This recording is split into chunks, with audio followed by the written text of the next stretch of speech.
नमस्कार, मैं हूं अमित कुमार। ज्ञानवापी के व्यास तहखाना में बनारसी कोर्ट ने पुनः हिंदुओं को पूजा का अधिकार दे दिया। 2 दिनों से ये काफ़ी देश भर में चर्चा का विषय है और इस पे अलग अलग प्रकार की प्रतिक्रिया भी आ रही है। उन प्रतिक्रियाओं को छोड़ दीजिए। जो लोग कह रहे हैं कि ऐसा करने से हिंदू मुस्लिम होगा, उन चीज़ों को भी कुछ देर के लिए साइड में रख दीजिए। अब सोचिए कि ये वही व्यास तहखाना है जिसमें वर्ष 1993 तक पूजा हो रहा था, हिंदू पूजा कर रहे थे। लेकिन 1993 में उसमें जो है पूजा करने पर रोक लगा दिया गया। और याद कीजिए 1993 में किसकी सरकार थी? उत्तर प्रदेश में 1993 में समाजवादी पार्टी की सरकार थी और मुख्यमंत्री थे मुलायम सिंह। मुलायम सिंह सरकार ने एक ही झटके में जो सदियों से जिस तहखाने में पूजा हो रही थी उस तहखाने में पूजा करने पर रोक लगा दिया हिंदुओं को और वहाँ बैरिकेड करवा दिया। और आज इसके बाद भी कुछ लोग कह रहे हैं कि ये जो है अभी जो सिलसिलेवार तरीके से अदालत द्वारा निर्णय आ रहा है, या देश में जो कुछ लोग कह रहे हैं कि कुछ लोग हिंदू मुस्लिम करना चाहते हैं, कुछ लोग तुष्टीकरण करना चाहते हैं।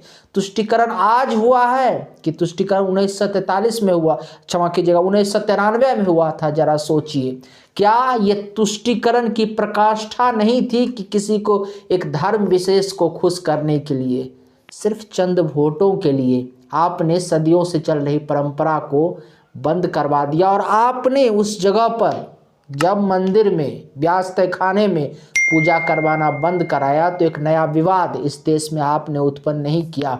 और आजकल वही लोग, इस प्रकार के मानसिकता वाले लोग कह रहे हैं कि देश में जो है इस प्रकार की चीज़ें आएगी तो हिंदू मुस्लिम सौहार्द बिगड़ेगा। कई लोग तो कह रहे हैं कि इस मामले में भी उसी प्रकार से कार्य हो रहा है जिस प्रकार से अयोध्या के मामले में हुआ था। सोचिए, अयोध्या में भी अन्याय हुआ था, और अगर अयोध्या में वो अन्याय नहीं होता और ये 500 वर्षों का संघर्ष नहीं चलता है और ये इस प्रकार के तुष्टीकरण की राजनीति नहीं होती तो अयोध्या मामले का भी हल बहुत पहले हो जाता। और इस प्रकार के तुष्टीकरण अगर काशी ज्ञानवापी मस्जिद में नहीं किया जाता तो इसका भी हल बहुत पहले निकल जाता। 1993 से ये 2024 चल रहा है, 2024 तक हिंदुओं को जो है पूजा करने से वहाँ वंचित रखा गया। ये केवल एक राजनीतिक फैसला है। और आज वही उसी विचारधारा के लोग ये कह रहे हैं कि तुष्टीकरण की राजनीति हो रहा है देश में। किसने किया था तुष्टीकरण की राजनीति? तुष्टीकरण की राजनीति तो वो लोग कर रहे थे जिसने वहाँ पे पूजा का हो रहा था और पूजा करने पर रोक लगा दिया। वो लोग तुष्टीकरण की राजनीति कर रहे थे और आज आप कह रहे हैं कि अन्याय हो रहा है। सोचिए, इस देश में 1991 में वर्शिप एक्ट लाया गया और वर्शिप एक्ट से किसका नुकसान हुआ? वर्शिप एक्ट के बारे में थोड़ा आपको बता दूं। ये वर्शिप एक्ट में कहा गया कि देश में आज़ादी के बाद जहां मंदिर था, जहां मस्जिद था, जो यथास्थिति थी उसमें किसी भी प्रकार का परिवर्तन नहीं किया जाएगा। जो जैसा था वो वैसा ही रहेगा। जहां मस्जिद थी उस डेट तक 15 अगस्त 1947 तक वहाँ मस्जिद रहेगी और जहाँ मंदिर था वहाँ मंदिर रहेगा। अगर वर्शिप एक्ट को भी देखें तो 1993 तक वहाँ पूजा हो रहा था। और ये उस जमाने में सोशल मीडिया नहीं थी, इस प्रकार के माहौल नहीं थे कि हिंदू जो है आवाज़ उठा सके। इस प्रकार के देश का माहौल नहीं था। और सोचिए, इतना बड़ा घटना हो गया, व्यास तहखाने में पूजा पर रोक लगा दिया गया तत्कालीन सरकार द्वारा, लेकिन कहीं कुछ नहीं हुआ। सब जो है इसको बर्दाश्त कर लिए, चुपचाप जो है इस जुल्म को सहते गए।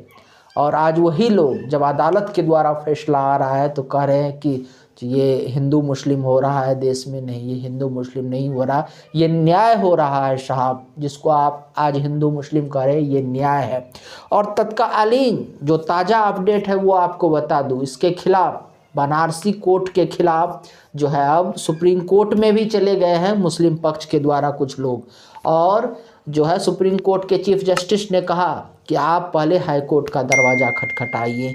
तो सोचिए, अपने अधिकार लीजिए, अधिकार मिलता है, उसके बाद लंबा कोर्ट के प्रोसेस से गुजरिए। किस प्रकार का माहौल देश में तैयार हो गया और किस प्रकार की चीज़ें देश में हो रही है। सबको पता है कि 1993 से पहले वहाँ क्या था, लेकिन कोई उसको स्वीकार करने को तैयार नहीं। खैर, अगर आपको हमारी बातें अच्छी लगी तो आप हमारे चैनल को सब्सक्राइब कर लीजिए और वीडियो को शेयर कर दीजिए। अगर फेसबुक पर देख रहे हैं तो फॉलो कर लीजिए। धन्यवाद, नमस्कार।